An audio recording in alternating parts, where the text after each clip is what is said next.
இன்றே டவுன்லோட் செய்து உங்கள் ஃபேவரட் ஷோக்களை என்ஜாய் பண்ணுங்க. என்ன சிவா, என்னாச்சு?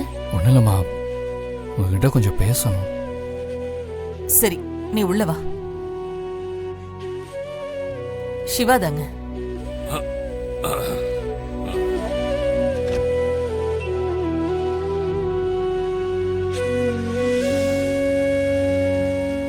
என்ன சிவா, ஏதாவது பேசணுமாடா? ஆமாப்பா, இப்ப பேசலாமா? சொல்றா. அப்பா, டிவோர்ஸ் கிடைச்ச உடனே துளசிய திரும்ப அனுப்ப வேண்டாம்ப்பா.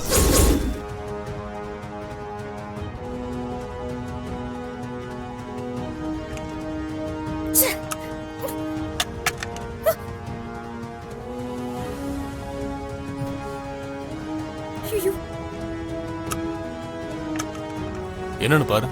பாக்குறேங்க.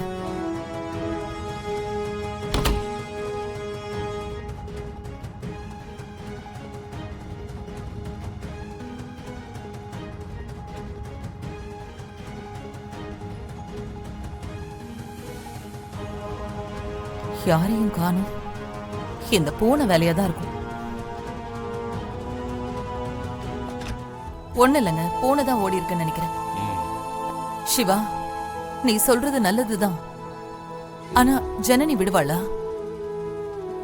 ஏன்டா அனுப்ப வேண்டாம்னு சொல்ற? இல்லப்பா, துளசி பாவம் இல்லையாப்பா? ஓ, மனசுல இருக்கிறத சொல்லு. நாங்க கூட விசாலாச்சி, அவன் என்ன சொல்ல வரான்னு சொல்லட்டும். சொல்லு சிவா. இல்லப்பா, துளசி எப்படியாச்சும் சமாதானப்படுத்தி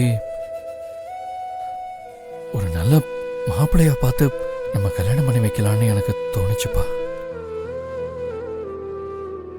இல்லப்பா, எனக்கு அது சிவா, பெருமையா இருக்குடா. உன்னை நினைச்சா உண்மையாவே பெருமையா இருக்கு. ஆனா இதுக்கு துளசி சம்மதிப்பாளா? செத்தாலும் ஒத்துக்க மாட்டா. அப்ப என்னதாம்மா பண்றது?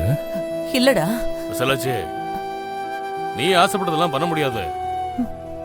அம்மா சொல்லுமா, நீ என்னம்மா ஆசைப்பட்ட? அதை விடுப்பா. சிவா, நீ நினைச்சது சரி. முயற்சி பண்ணலாம், தப்பு இல்ல. சரிப்பா.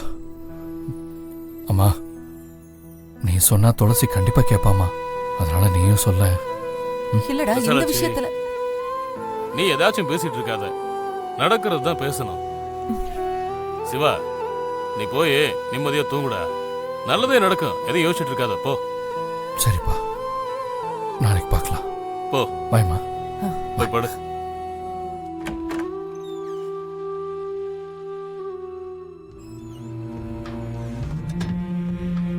ஏங்க, நான் எதுவும் தப்பா சொல்லலையே. இங்க பாரு விசாலாச்சி, உனக்கு துளசி பிடிக்கும், எனக்கும் தான் பிடிக்கும். ஆனா ஆசை வேற, வாழ்க்கை வேற, யதார்த்தம் வேற. சிவா ஞாபக மறதியாவே இருந்திருக்கலாங்க. விசாலாச்சி, படு, தூங்கு.